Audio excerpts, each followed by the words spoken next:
Ito mga sangkay, pag-usapan po natin ang isa sa pasabog po ni former President Rodrigo Duterte patungkol po kay PBBM at sa ICC. Nako, ano kaya ito?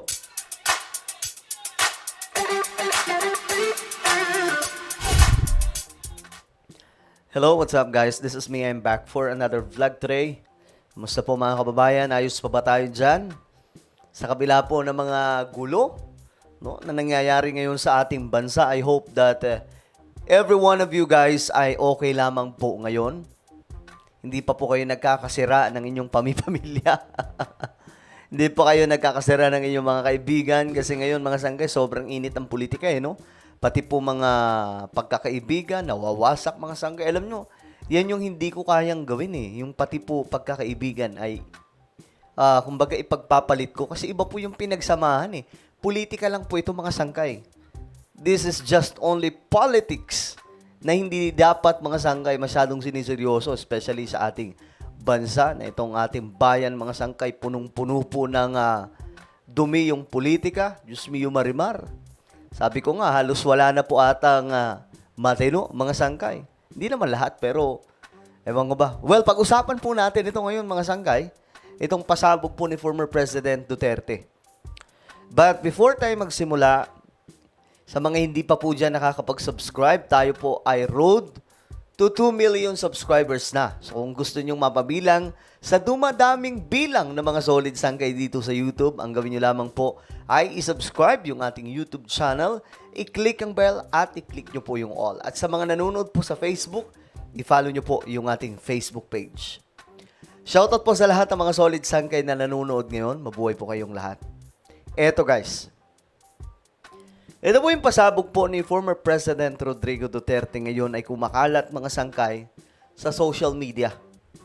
Kung saan, dito lantaran po niyang sinabi ang matinding impormasyon tungkol po kay PBBM at sa ICC. Tingnan po natin. Iginiit ni dating Pangulong Rodrigo Duterte na walang kinalaman si Pangulong Ferdinand Marcos Jr. Walang kinalaman daw po si President Marcos Jr. saan? sa umano'y pag-iimbestiga ng International Criminal Court sa bansa. Pakinggan po muna natin ang buo mga sangkay. Sinabi ni Duterte na hindi dapat makaladkad ang pangalan ng Pangulo sa issue. Gid din niya, kung may nagawa man siyang kailangang imbestigahan, ginawa niya yun para sa bayan. If there is anything that I did, it was because I did it for my country. Marcos, walang ano dyan. I am not in any way dragging him into the picture. Wala. Matagal na yan, ICC na yan. Okay, I hope na malinaw po sa ating lahat ngayon mga sangkay, no?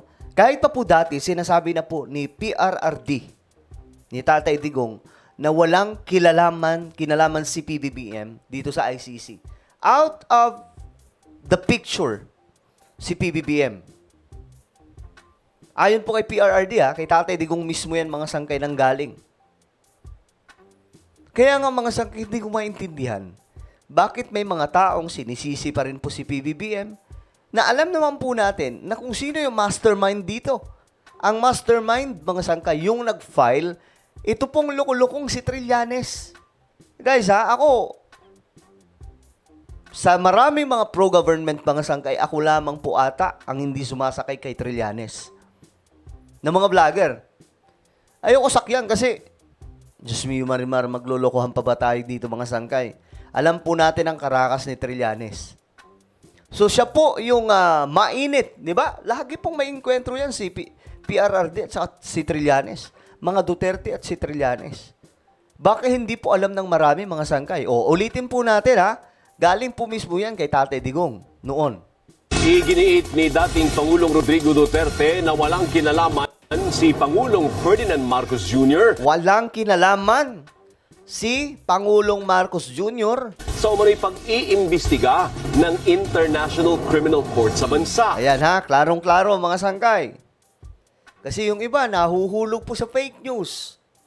'Di ba? Lalong-lalo na ngayon, yung mga mga anti-government, mga anti-Marcos, grabe po gumawa ng fake news, mga sangkay.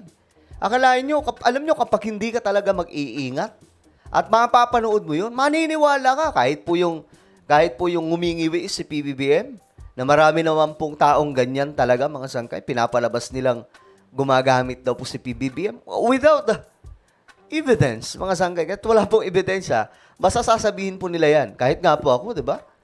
Nasabihan po nilang bangag.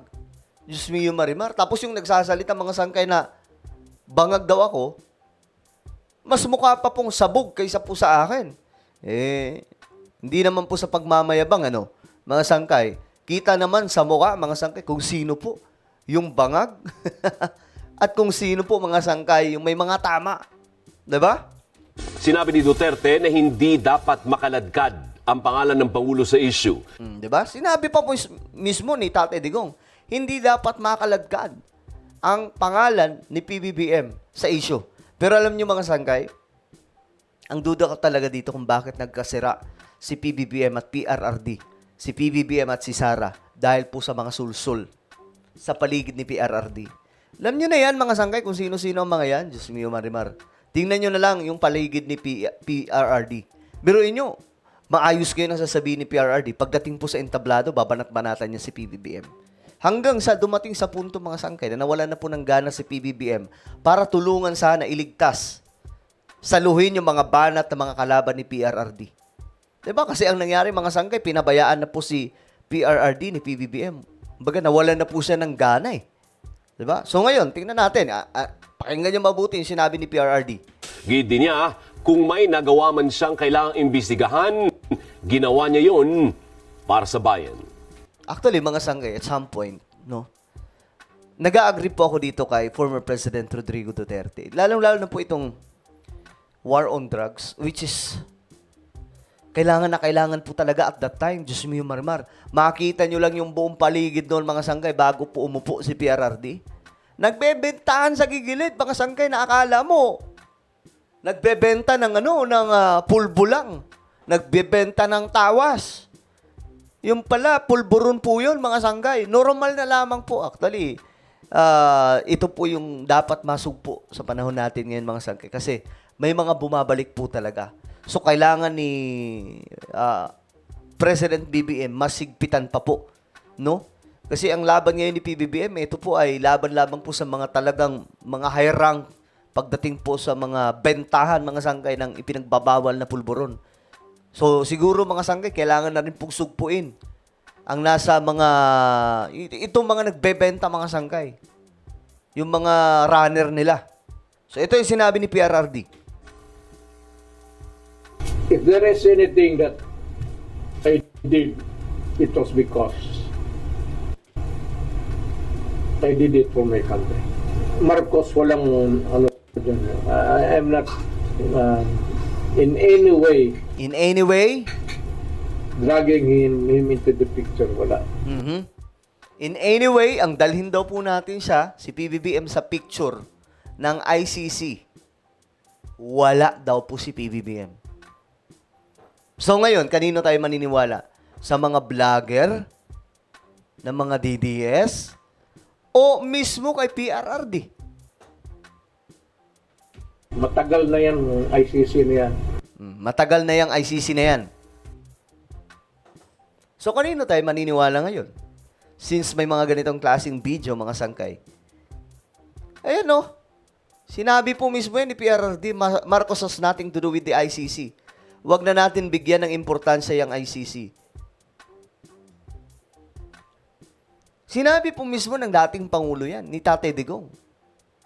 No, ako mga sangkay, nangihinayang lang, no.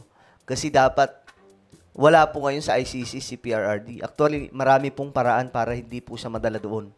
Kaya nga lang nagkataon mga sangkay na nawalan po ng relasyon ang dalawa. Nasira po ang relasyon nila dahil sa mga sulsul na nakapaligid kay Tatay Digong. Alam niyo na yan kung sino. Isa na po dyan yung bumabanat kay Amy Marcos. Yung matanda ng abogado na desperado maging senador. Diba? Na gustong kumapit noon sa Uniteam. Alam nyo na yan kung sino, mga sangkay. Isa po yan sa mga sulsul. No?